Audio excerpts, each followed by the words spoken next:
और rough colonies.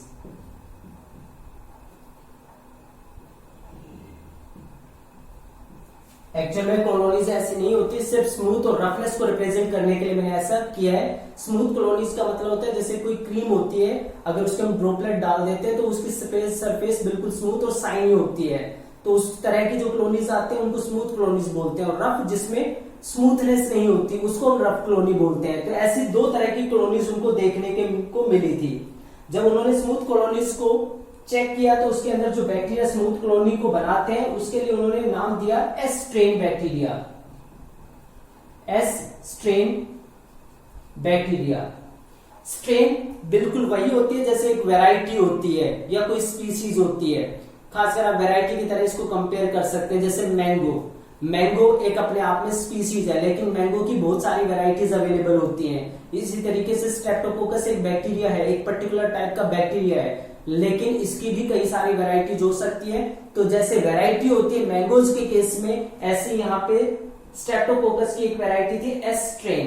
तो S strain variety को रिप्रेजेंट करता है जिससे स्मूथ कॉलोनी बनती है। दूसरी साइड में था रफ कॉलोनीज। अब जो रफ कॉलोनीज है उसको बनाने वाला जो बैक्टीरिया था वो था R strain. Are strain bacteria ने रफ कॉलोनीज तैयार की। तो दो तरह की कॉलोनीज उनको देखने को मिली, एस स्ट्रेन बैक्टीरिया वाली और आर स्ट्रेन बैक्टीरिया वाली। तो ये दो तरह की कॉलोनीज देखने को मिली। अब देखते हैं डिफरेंस क्या होता है एस स्ट्रेन बैक्टीरिया और आर स्ट्रेन बैक्टीरिया के बीच में।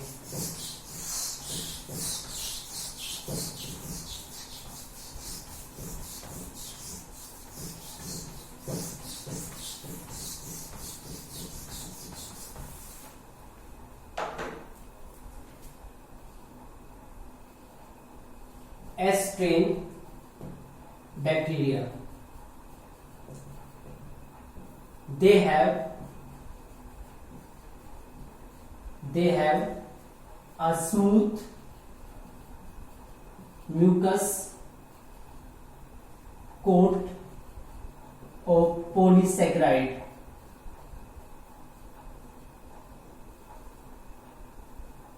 इनके अंदर पॉलीसैकेराइड का एक स्मूथ कोट होता है बैक्टीरिया के बाहर की तरफ, और ये जो स्मूथ कोट होता है म्यूकस का, ये एक्चुअली काफी इंपॉर्टेंट रोल प्ले करता है कि जो होस्ट सेल है उसके साथ अटैच होने में यही कोट इंपॉर्टेंट रोल प्ले करता है, जिससे बैक्टीरिया जो किसी ऑर्गेनिज्म है या कोई एनिमल सेल है उसके अंदर इंफेक्शन कर सकता है, उसको अफेक्ट कर सकता है।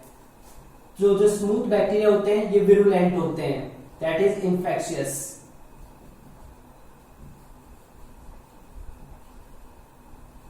ये इन्फेक्शियस होते हैं, विरुलेंट होते हैं, एंड दैट कॉजेस निमोनिया। और इनकी वजह से निमोनिया होता है। जबकि अगर दूसरे टाइप की बात करें, आर स्ट्रेन बैक्टीरिया यानी कि रफ स्ट्रेन बैक्टीरिया की बात की जाए, that is rough strain bacteria.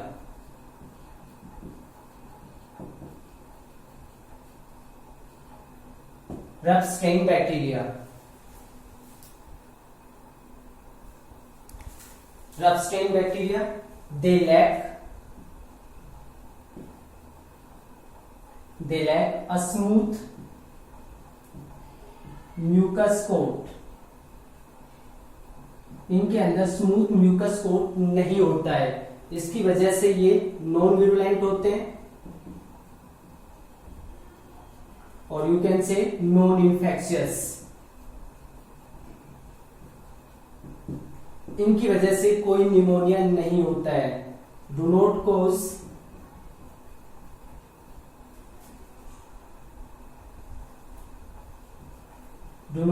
Pneumonia. इनकी वजह से निमोनिया नहीं होता है। तो जो फ्रेडरिक ग्रिफिथ थे, उन्होंने 1928 में अ सीरीज ऑफ एक्सपेरिमेंट किया था। स्ट्रेप्टोकोकस निमोनी बैक्टीरिया पे ये एक्सपेरिमेंट किया गया था। जब उन्होंने स्ट्रेप्टोकोकस निमोनी बैक्टीरिया को कल्चर किया तो दो तरह की कॉलोनीज उनको मिली, स्मूथ कॉलोनीज और रफ कॉलोनीज।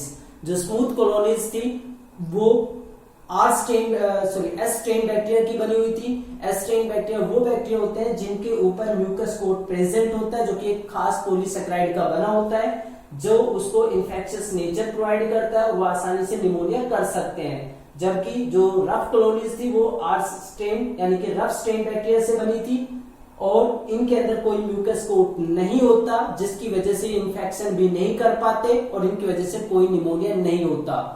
अब इन कॉलोनीज को ऑब्टेन करने के बाद, इन बैक्टीरिया को ऑब्टेन करने के बाद उन्होंने अपने एक्सपेरिमेंट स्टार्ट किए।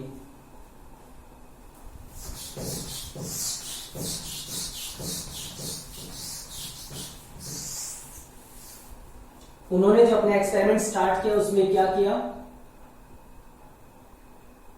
स्मूथ स्ट्रेन बैक्टीरिया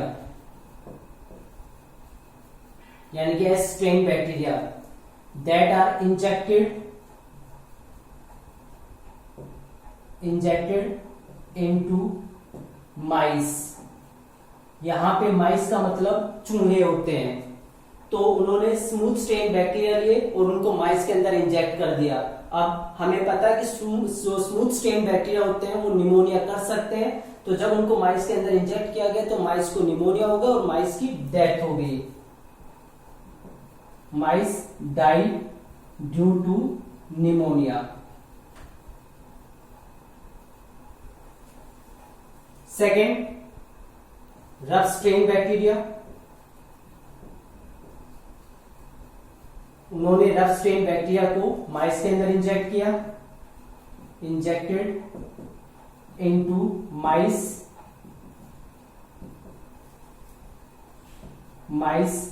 लाइव और सर्वाइव। माइस को कुछ नहीं हुआ, माइस के यानी कि जो चूहे थे उनको कुछ नहीं हुआ, उनकी कोई डेथ नहीं हो पाई, जिससे क्लियर हो गया कि जो एस स्ट्रेन बैक्टीरिया होते हैं वो वायरुलेंट या ये कह सकते हैं इन्फेक्शियस होते हैं, उनकी वजह से निमोनिया होता है, और आर स्ट्रेन बैक्टीरिया की वजह से कोई निमोनिया नहीं होता है। अब उन्होंने यानी कि जो फ्रेडरिक ग्रिफिथ थे वो एक प्रोसीजर जानते थे कि कैसे हम हीट से बैक्टीरिया को किल कर सकते हैं। तो अब उन्होंने अपने एक्सपेरिमेंट में थोड़ा सा चेंज किया। He killed the S strain bacteria. He killed the S strain bacteria by heating। Heating mechanism से उन्होंने बैक्टीरिया को एस स्ट्रेन बैक्टीरिया को किल कर दिया। यहां पे आर स्ट्रेन बैक्टीरिया को किल करने की जरूरत क्यों नहीं पड़ी? क्योंकि आर स्ट्रेन बैक्टीरिया तो कोई निमोनिया करता ही नहीं है। जब वो लिविंग कंडीशन में कोई निमोनिया नहीं करता है तो उसको डेड बना के एक्सपेरिमेंट करने का कोई पर्पज नहीं होता। इसलिए सिर्फ जो एस स्ट्रेन बैक्टीरिया उसी को किल किया गया हीट करके। अब एक्सपेरिमेंट में उन्होंने क्या किया कि इंजेक्टेड या ये कह सकते हैं dead S strain bacteria, dead S strain bacteria, then injected into mice. Mice के अंदर इंजेक्ट कर दिए गए वो dead strain bacteria. Mice survive.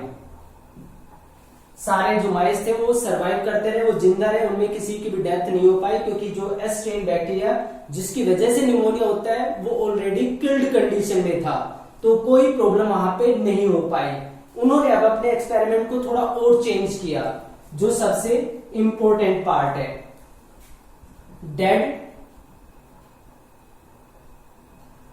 Dead S strain bacteria, dead S strain bacteria plus live R strain bacteria. अब देखिए, dead S strain bacteria जो dead है वो निमोनिया कर नहीं सकता है। आर स्ट्रेन लाइव है, आर स्ट्रेन लाइव कंडीशन में अकेले निमोनिया करता ही नहीं है, तो उसके लाइव होने से भी कोई निमोनिया होने वाला नहीं है।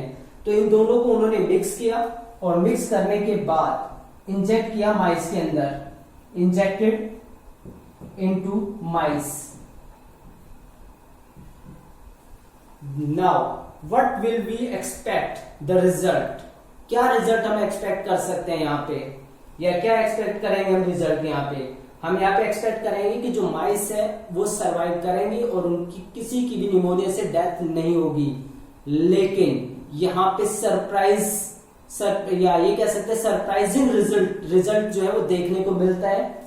क्या सरप्राइजिंग रिजल्ट देखने को मिलता है? माइस डाई ड्यू टू निमोनिया। माइस की डेथ हो जाती है, यानी जो माइस होते हैं वो सारे चूहे मर जाते हैं निमोनिया की वजह से। जबकि निमोनिया करने वाला बैक्टीरिया तो खुद डेड था, उसने निमोनिया कैसे कर दिया? काफी पजलिंग ऑब्जर्वेशन यहाँ पे देखने को मिला। और उससे भी ज्यादा अमेजिंग जो ऑप्शन था वो ये था, ही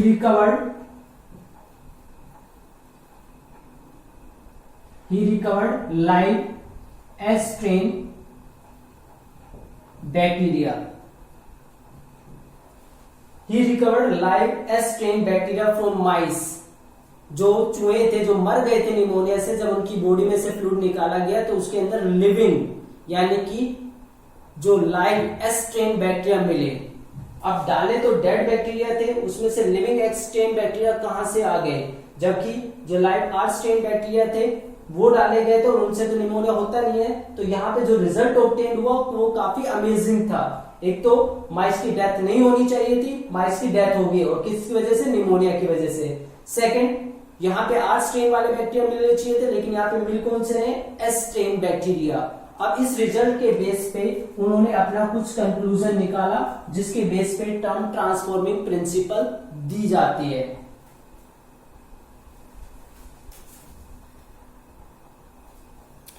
Now, what was the conclusion that given by the Griffith in that case? उस केस में अब ग्रिफिथ ने क्या कंक्लूजन दिया था? He concluded that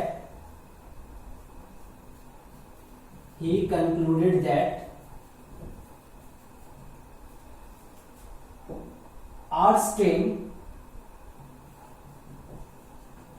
strain bacteria had been transformed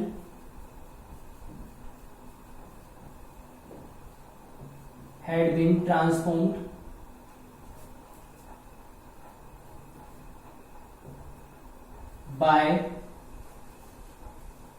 heat killed smooth bacteria। उन्होंने कंक्लूजन निकाला कि जो आर स्ट्रेन बैक्टीरिया है वो बदल गए हैं, उसको बदल दिया गया है। किसने बदल दिया है? हीट किल्ड स्मूथ बैक्टीरिया ने। यानी कि जैसे हम मूवीज में देखते हैं कि एक पर्टिकुलर पर्सन की डेथ हो गई है और कोई दूसरी जो सोल होती है, आत्मा होती है, निकलती है और उसकी बॉडी में घुस जाती है और वो लिविंग हो जाता है। कुछ ऐसा ही आप यहाँ पे इमेजिन कर सकते हैं कि जो एस स्ट्रेन बैक्टीरिया वो डेड है और आर स्ट्रेन बैक्टीरिया लिविंग है। अब जो एस स्ट्रेन वाला जो कैरेक्टर वो निकलता है और एस स्ट्रेन वाला जो कैरेक्टर वो निकलता है और रफ स्ट्रेन वाले के अंदर जाके उसको चेंज कर देता है, उसको अपनी जैसे एक्टिविटी में इन्वॉल्व कर लेता है। तो यहाँ पे उनका कंक्लूजन यही था कि एस स्ट्रेन बैक्टीरिया में से कोई चीज निकलती है जो आर स्ट्रेन बैक्टीरिया को ट्रांसफॉर्म कर देती है। उस चीज को उसने बोला था transforming principle. Means some transforming principle transferred from the heat killed S strain bacteria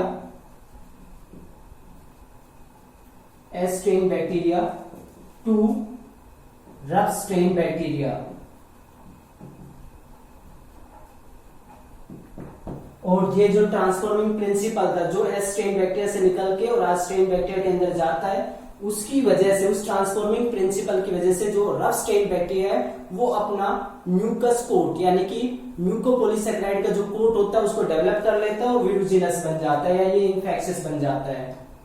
are strain bacteria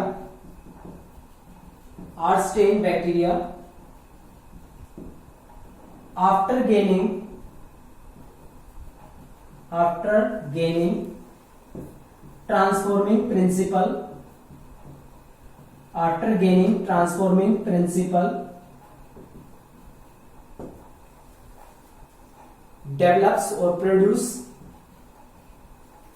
develops or produce smooth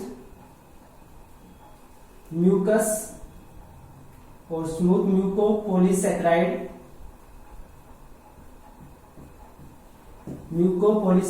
coat and becomes virulent, और वो वायरुलेंट बन जाता है, यानी कि वो इन्फेक्शियस बन जाता है। यानी कि ट्रांसफॉर्मिंग प्रिंसिपल क्या है? Transforming principle that is the something which that is transfer from the S strain bacteria to the live R strain bacteria and transform it, और उसको बदल देती है, वो उस चीज को ट्रांसफॉर्मिंग प्रिंसिपल बोला जाता है। तो आर स्ट्रेन बैक्टीरिया जब उस ट्रांसफॉर्मिंग प्रिंसिपल यानी कि उस चीज को गेन करते हैं तो उससे वो स्मूथ म्यूकोपॉलीसैकेराइड कोट बनाने के कैपेबल बन जाते हैं और अपने आप को इन्फेक्शियस स्टेज में चेंज कर लेते हैं। अब ये जो ट्रांसफॉर्मिंग प्रिंसिपल है उसी को जेनेटिक मटेरियल कंसीडर किया गया था। सो दिस जेनेटिक मटेरियल या दिस ट्रांसफॉर्मिंग प्रिंसिपल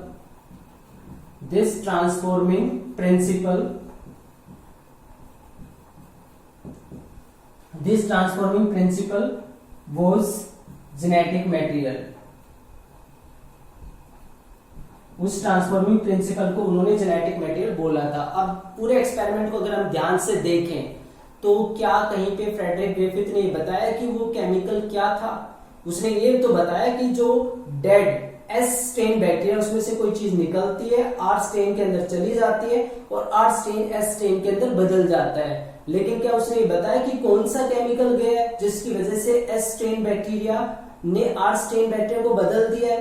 तो उस केमिकल का नाम नहीं बताया है। मींस जो केमिकल कैरेक्टराइजेशन है, बायोकेमिकल नेचर है इस ट्रांसफॉर्मिंग प्रिंसिपल की, वो फ्रेडरिक ग्रिफिथ ने एक्सप्लेन नहीं की थी, जिसको बाकी आगे जाके जो दूसरे साइंटिस्ट थे उन्होंने डिस्कवर किया था। सो he did not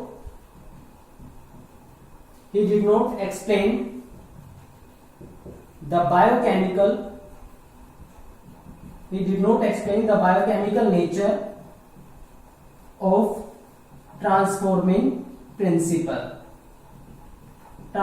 प्रिंसिपल की बायोकेमिकल नेचर को उन्होंने एक्सप्लेन नहीं किया था। अब बायोकेमिकल कैरेक्टराइजेशन ट्रांसफॉर्मिंग प्रिंसिपल ये अलग टॉपिक बनता है, इसको हम नेक्स्ट टाइम स्टडी करेंगे, डिस्कस करेंगे। तो यहां तक आपको अच्छे से इसको रीड करना है। इस एक्सपेरिमेंट से, या ये कह सकते हैं एक्सपेरिमेंट काफी इंपॉर्टेंट है क्योंकि ये सर्च ऑफ जेनेटिक मटेरियल के लिए काफी इंपॉर्टेंट रोल प्ले करता है। Okay, thank you.